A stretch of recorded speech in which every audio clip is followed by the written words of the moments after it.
You are listening to the Holistic Travel Nurse Podcast. Thanks for stopping by. So, you're probably going, what is the holistic nurse and travel nurse? So, I've been a travel nurse for 6 years. I've been in healthcare for, I don't want to say how many years. It will make me really feel old. Anyways, I put this channel together, my podcast together, because I use the holistic approach to my health and teaching and sharing and being a health coach, an aromatherapist, always working on different certifications if they're not going to charge an arm and a leg, depending on the certifications. And I have done a whole bunch of things on cardiovascular health, and I think that I could do more. I plan to have some more interviews. I have someone I'm talking to talk about emotions and your emotional health, and I have someone talking about hygiene. And I still live in the RV. That's going to be changing real soon. We're making some big changes, so I'm trying to get a whole bunch of episodes done.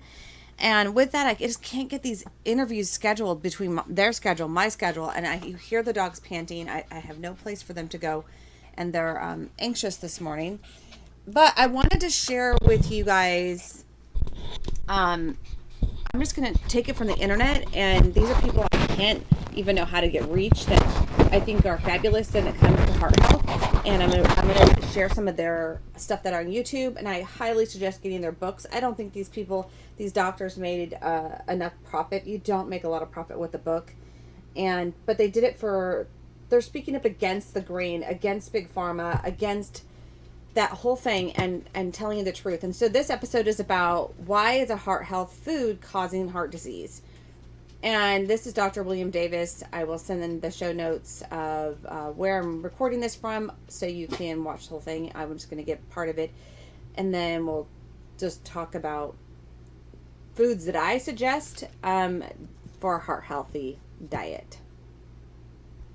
Now, this has become even worse recently because the American Heart Association reaffirmed its stand that saturated fat causes heart disease. And as you may have gathered, the bulk of data do not show that.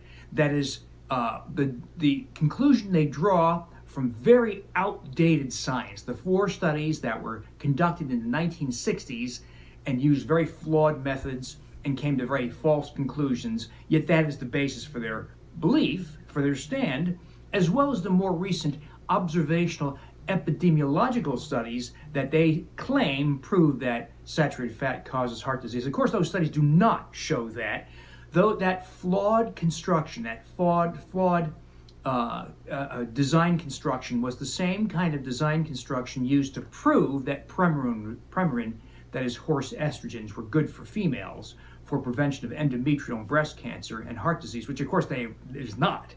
The real analysis that was finally performed, the prospective design study that compared Premarin to placebo, showed that it actually increased risk of cancer and heart disease. And so it's not uncommon for, once the real studies are performed, the prospective placebo-controlled studies are performed, that the prior conclusions that were drawn from epidemiological observations were false, were wrong.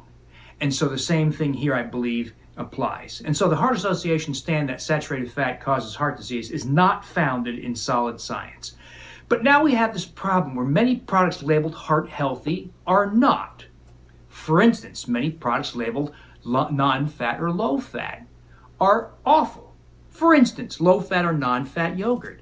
They take the fat out, and to make it palatable, they'll add more sugars in the form of sucrose, sugar syrups, high fructose corn syrup, and they'll boost the sugar content many-fold to 20, 30, or 40 grams per serving, which of course is horrible. Recall that sugars cause provocation of the small LDL particle that causes heart disease. And they also do other things: raise blood sugars, cause insulin resistance, raise triglycerides, high blood triglycerides, modify the other particles in the bloodstream and make them more likely to cause heart disease. So the sugars in low-fat, non-fat products are awful, not to mention that highly processed yogurts often are depleted in the probiotic type microorganisms that are good for us. So a full-fat, non-sugared up yogurt that's been fermented for extended periods, that's the kind of yogurt you want, starting with organic products, of course. How about those products labeled heart healthy because they contain sterols, plant sterols or phytosterols? Now, this is a bit of a convoluted logic here, but you should know that there's a rare disease called sitosterolemia.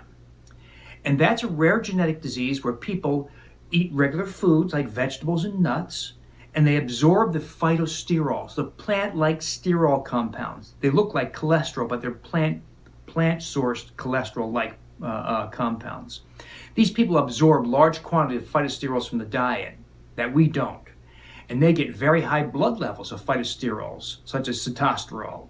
And their blood levels are around 50 or 75 milligrams per deciliter. They get heart disease at age 18 or 20, have to go through bypass surgery at that age or have heart attacks. Well, you don't have that, of course.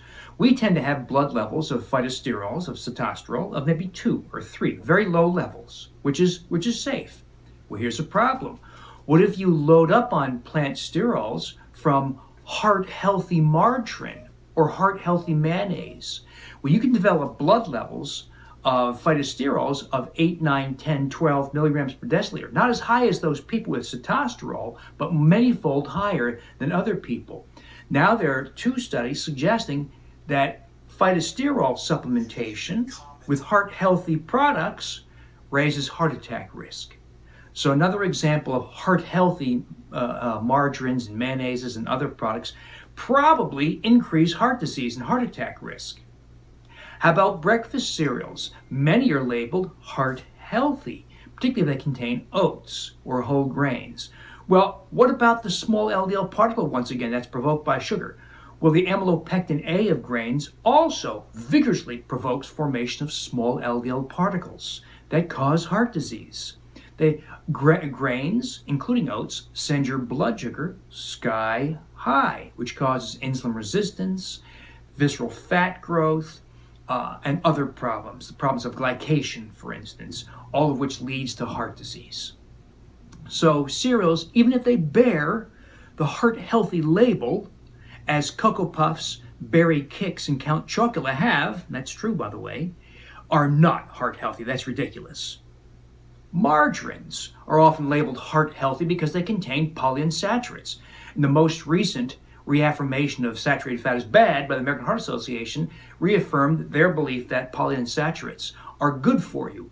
But that's likewise an outdated notion. The polyunsaturated oils, from oils such as corn, mixed vegetable, etc., safflower, sunflower, overload the body in the omega-6 fraction. This is an unprecedented situation that has never been experienced by humans before. And we have very good data to show that an overload in such omega-6 linoleic acid-rich forms of oils are inflammatory and probably increase risk for cancer and total mortality. So, and do not, of course, reduce heart disease risk. That's another false interpretation of very weak and flawed science. After all, you know what the original heart-healthy product was, endorsed by the American Heart Association? Crisco. Yes, hydrogenated trans fat-rich Crisco was the Heart Association's first product that was hailed for many years as heart-healthy. So it's no surprise that these products labeled heart-healthy are nothing of the sort. They, in fact, contribute to heart disease and other problems. The truly heart-healthy foods are green vegetables and nuts and meats and saturated fat and full fat meats and fish and poultry with the skin, with the fat, the dark meat included, organ meats, liver, etc.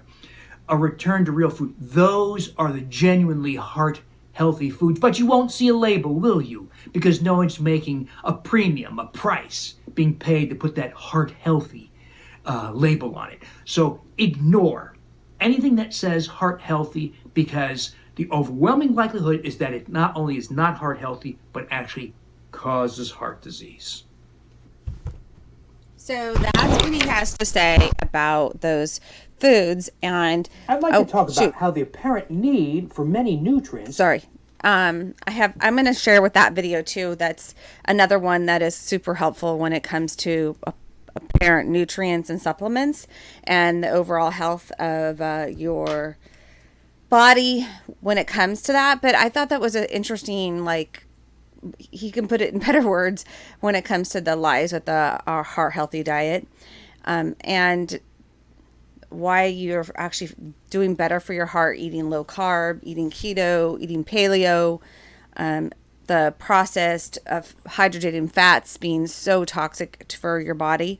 So another one I really liked is the best food pyramids. This was a long time ago, but I thought maybe I might share a little of that with you. There's just, I feel like we just breeze the surface when it comes to talking about heart health and diet and naturally taking care of your health. And I feel like the physicians just push off pills to most people. So this is why I say you need to do your own research. You need to go check out these doctors. You need to go check out these things that mainstream media is not even talking about these people and covering this. I don't watch a ton of those newscasts because they are negative, not uplifting, not truthful, and they put out their propaganda. So I really find it's helpful to think about your heart health, and use common sense when we're talking about your heart health. And when we're talking about another one, I was Dr. The cardiologist, the Paleocardiologist. Boy, has he been attacked. And so I'm just going to share a little bit of his theory about heart disease, one of the videos that I think you should go check out. And then we'll just end it with a little bit of uplifting stuff. So listen to this one a little bit. Hope that you're driving around. And I'm sorry that there is the traditional liposuction. The ads. It's an external ultrasound that at Butcher Box, and on their behalf and mine, we hope you enjoy. Hey everybody, welcome to another episode of Health Theory. Today's guest is Dr. Jack Wolfson. He's a best-selling author and board-certified cardiologist. He's also the founder of the Wolfson Integrative Cardiology Clinic, a keynote speaker, and the creator of the Doctors Wolfson line of supplements. His radical and at times controversial views have been featured on CNN, ABC, USA Today, and many, many others. And where I want to start today is all about lifestyle. So I have an obsession with, I want to live forever. That's the God's honest truth. I know that right now I'm in a collision course with death, but what I want to talk about is what, from a lifestyle perspective, should people be doing if they really want to optimize their health? Well, I think there's a lot of different factors, that go into it, and that's what anyone's goal is, of course, right? We want to live a long life, and we want to live a healthy, long life at that. Where mainstream medicine really fails is that we keep people alive seemingly forever, but they're sick or they're demented, and the quality of life is absolutely terrible. So what we don't learn in medical school, they don't teach us about lifestyle, they don't tell us about nutrition, they don't tell us about anything except for pharmaceuticals, and therefore we really know nothing about cause. And that's what I've become really is a doctor of cause. Typically where I come from, someone has coronary artery disease, we'll say it's genetics, it's a pharmaceutical deficiency, it's a procedure deficiency, it's something like that. But I've become a doctor of cause and causation, of trying to figure out why someone has cause of disease, and lifestyle is a big part of it. All right, so the book, The Paleocardiologist, if I were going to ask you to describe that without being able to use the word paleo, how would you describe that? So it's not just about the diet or nutrition, it's about, like you said, it's about the lifestyle. Living the lifestyle of our ancestors in the 21st century. And I think that's going to give us our best health outcomes. So if we think about things like sunshine and the importance of sleep and just being physically active outdoors and avoiding all the pollutants and chemicals, that's what it's really about if you do want to achieve that 100-year lifestyle. One thing that I think about as somebody of roughly Northern European descent is that shit is cold. So the idea of people being of that descent, spending a lot of time naked in the sun, because I love sunshine. What you talk about with vitamin D and cholesterol, which I've never actually heard somebody talk about before, I thought was really, really interesting. You just moved to Colorado, and I was imagining you out in the snow, bucket-ass naked. Like, how do people in colder climates get enough sunshine, live that one element anyway of the lifestyle?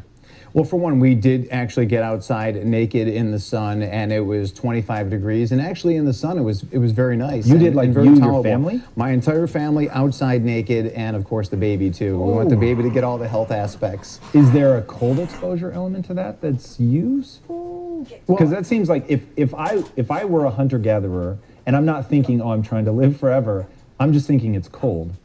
My gut instinct is, historically, people in that kind of environment would be pretty wrapped up. No? No, I mean, they certainly would. I wouldn't recommend it for long periods of time, but the whole point is we want to get that sun exposure while we can, because the sun does an infinite number of things to help heal us. It is fantastic for heart, it's anti-cancer, it's great for your brain. I mean, just so many different things, anti-autoimmune. So the sun is an amazing thing, which unfortunately the talking heads on television tell us to avoid. So we're listening to these people and say, avoid the sun, get sunscreen. Why would we want to avoid the sun? It's been around for billions of years. It was here before man was here. In every story of how we came onto this planet, the sun was always here first. We should embrace the sun. But to your point, it has to be smart sun. So we don't want it to be like we were on spring break and we were in college and we went somewhere and got our skin fried. We don't want that. We want to do smart sun, and that's what we practice, and that's what we teach our patients as well. You know, a few minutes here and there, and then slowly building up. So you're right, if you're of Northern European descent, although we all came from the equator, we all came from the Middle East, we all came from Northern Africa, and then dispersed, if we do have lighter skin like you and I do, we need to be smart about it. You know, we could talk science about it all day long about what it does, like you said, for cholesterol. We're all concerned about cholesterol. What if high cholesterol is a sunshine deficiency syndrome? Yeah, that's super interesting to me. But you're talking about that the interaction of the sun and the cholesterol actually turns the cholesterol into vitamin D. Can you walk us through that? You just said it right there. The skin is coursing through the skin is something called 7-dehydroxycholesterol. So our body takes all these different paths to make that form of cholesterol, and then if the sun hits it, it turns it into vitamin D. If you don't get sun, then it turns into excess cholesterol. High cholesterol, low D, get sun, high D, low cholesterol. And doesn't that sound better than taking a pharmaceutical, than taking some artificial, way to lower your numbers down? What if sunshine, which is free, and people ask me, they're like, what do I do? I live in Minnesota, I don't get much sunshine. And I say, move to southern Mexico, move to Arizona, move to somewhere. Otherwise, if you're living in Colorado or whatever, just get as much sun as you can. Sun's out,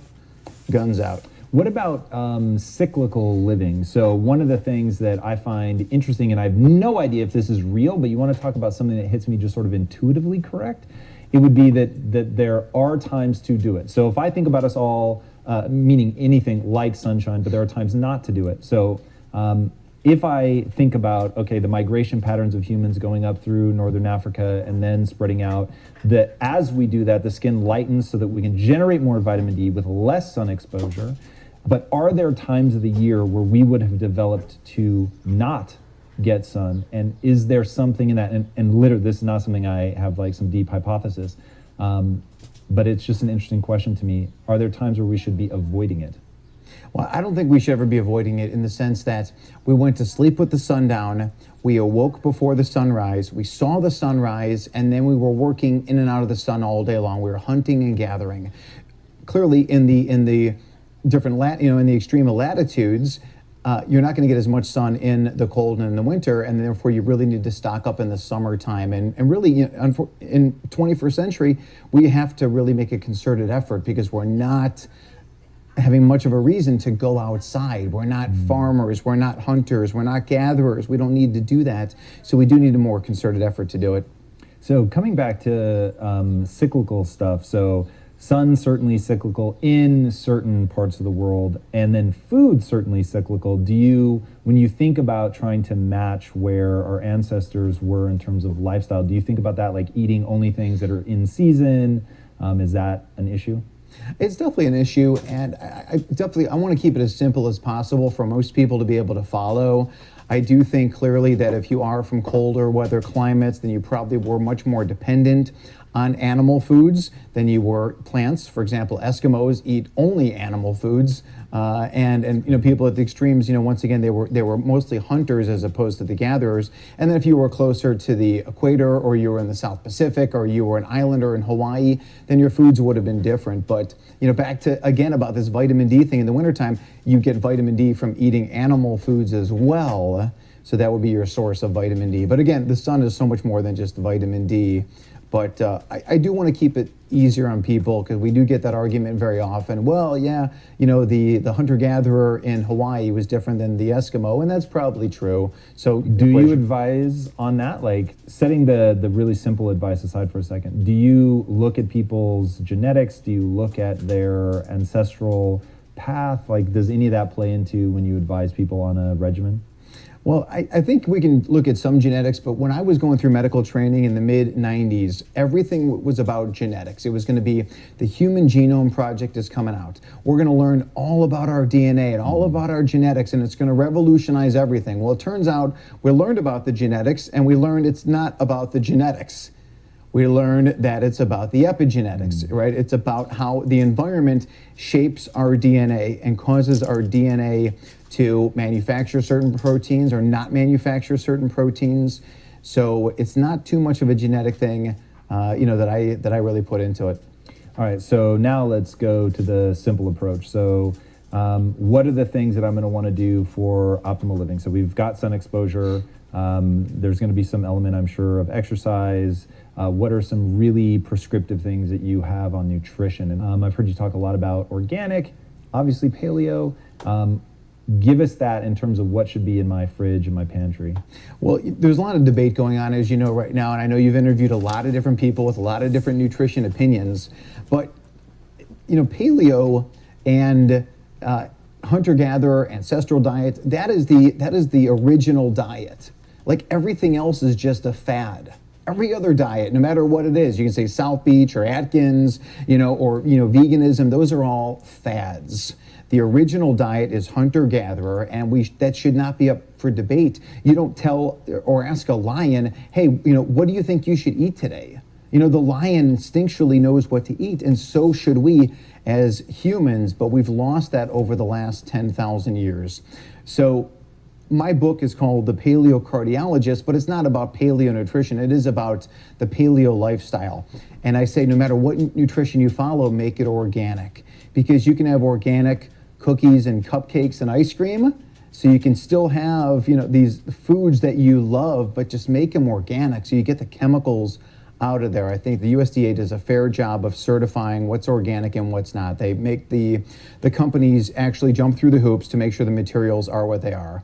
When it's third-party tested by Environmental Working Group and others, they do determine that pesticide levels may not be zero in organic, but certainly much lower. Organic wines, for example, from California, still have pesticides, unfortunately, but much lower amounts. So we can only do the best we can. Obviously, the air is polluted, the water's polluted, the soil is not what it was. Broccoli from Asia is not the same as broccoli from California. So if we were to talk about what's the most important thing for health, you want to live till 100, what's the most important thing? Is it nutrition? Is it being physically active? Is it sunshine? Is it sleep? Is it modifying our stress and lowering our stress? Or is it lowering our pollution and chemical burden? We can't say that any one of those is any more important than the other. And the literature, the medical literature, just explodes with information about how damaging pollution is. I see a lot of people with atrial fibrillation. I tell them it's a pollution story. Your body, we know inflammation is going on. Inflammation is coming from pollution, and back to the organic thing. The pesticides, the chemicals are part of that pollution.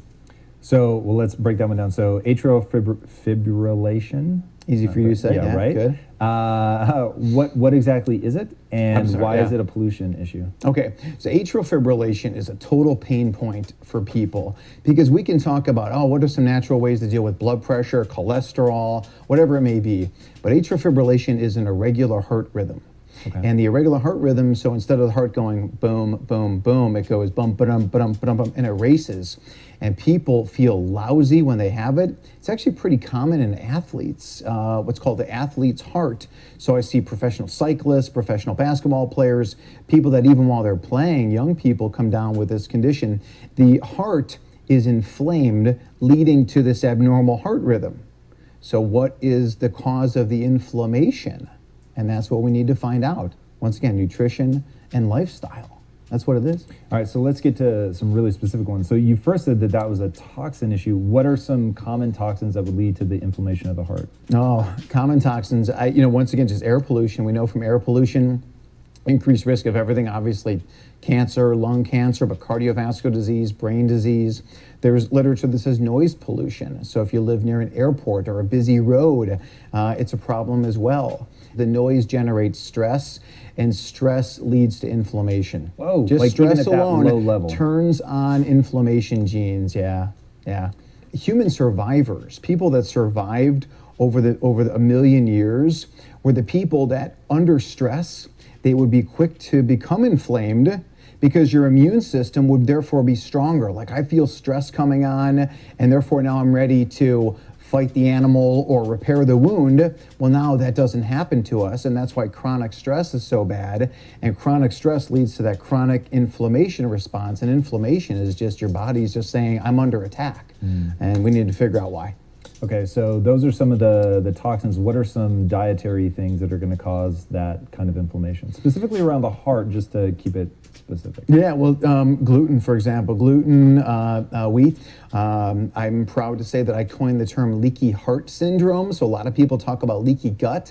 Well, the leaky gut allows things to get into the body that don't belong. So now the barrier of the heart opens up as well, what we call leaky heart. So now the immune system and all these different things that don't belong in the heart tissue are there. Immune system comes in, immune cells die, plaque forms, plaque ruptures, and now someone's 55-year-old father is dead. I mean, that's how it goes. Yeah, I heard you talk about that. That and leaky brain. I don't know if that was also something that you coined, but that's super interesting to me. I'd never heard anybody talk about that. Now, in the gut, I'm aware of the lining of the gut, which is a single cell thick, if I'm not mistaken. Is there something similar in the heart? Exactly the same. It's called the endothelial lining. So the gut is the epithelial lining because it really is continuation of the skin. And then, of course, the lining of the brain is the blood-brain barrier. So when you do have that leaky blood-brain barrier from a lot of different things, you develop autoimmune disease of the brain, you develop dementia, you name it. So is this all, that's really interesting. So let's go deeper really fast on the brain. So you've got people talking about Alzheimer's as being basically type 3 diabetes, which is interesting. I never thought of it as being an inflammation problem. Is that to you sort of one and the same, or are those competing hypotheses?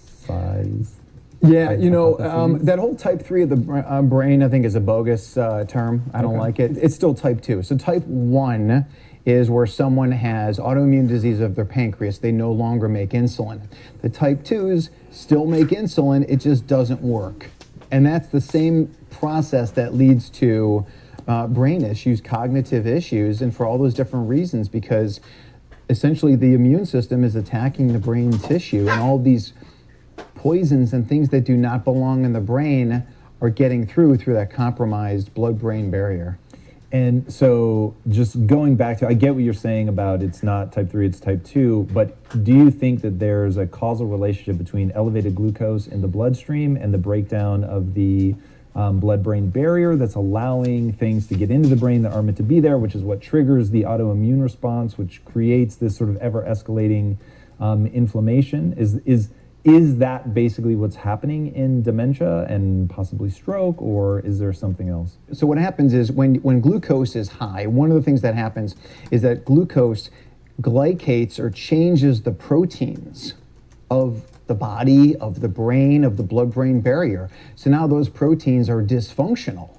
So when those proteins and enzymes no longer work as well as they should, leakage happens, immune cells are activated, getting rid of the cellular garbage. Like, nothing works well when everything is just kind of gummed up and glued, and that all comes from elevated glucose.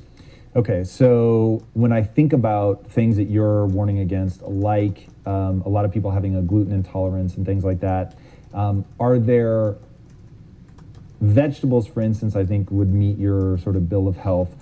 How do we begin to discern between carbohydrates, things that we can eat, things that we want to avoid, things that trigger the elevation of blood glucose, the things that trigger the inflammation in the brain and elsewhere? and things that are helpful? Well, I think that if you go into the grocery store and you're walking around the grocery store, think if you were walking with a caveman. Think if you were walking with Tom Bilyeu's, ancestors from 20,000 years ago. What would he or she recognize in that store?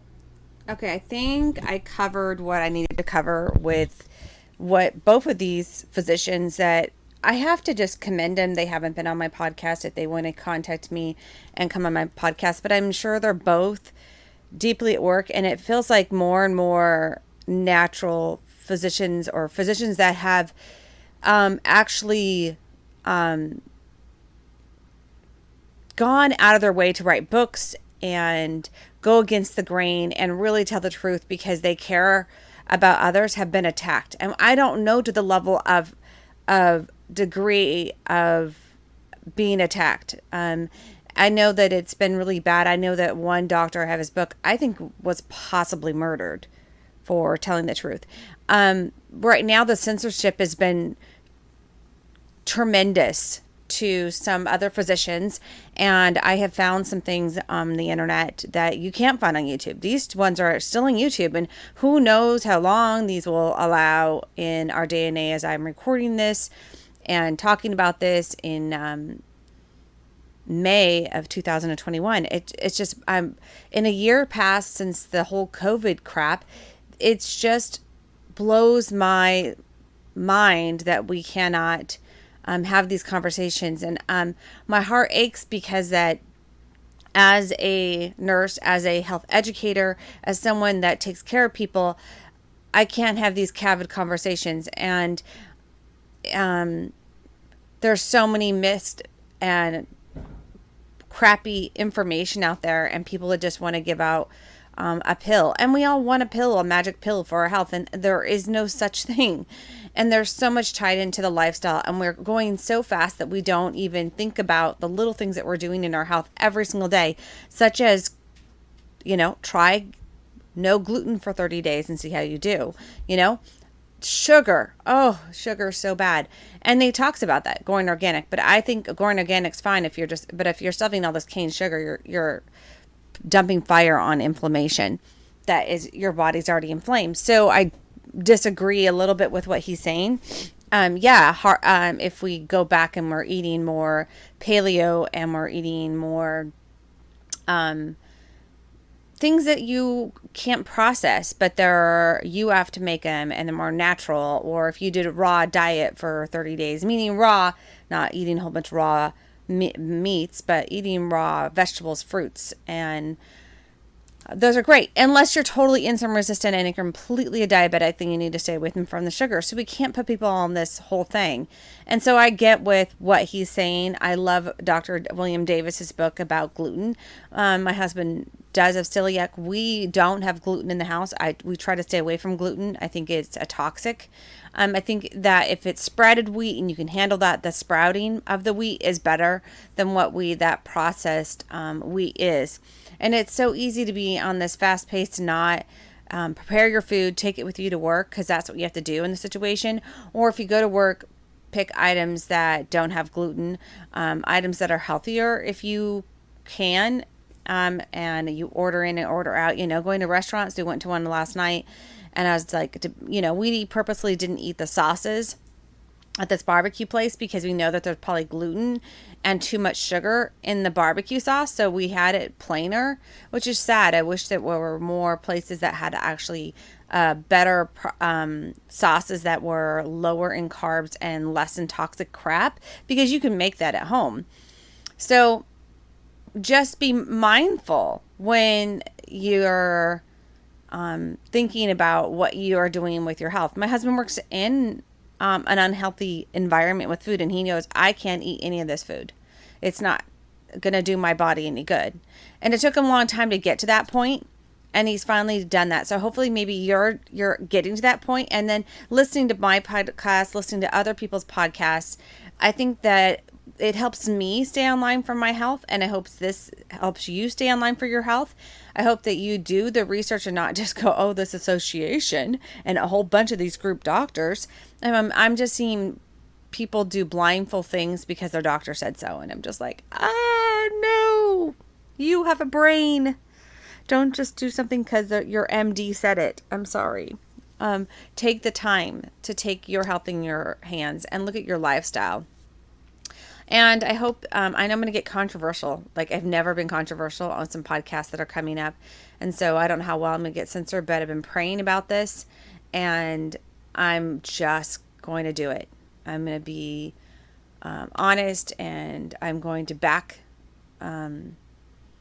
these physicians that have put their necks out.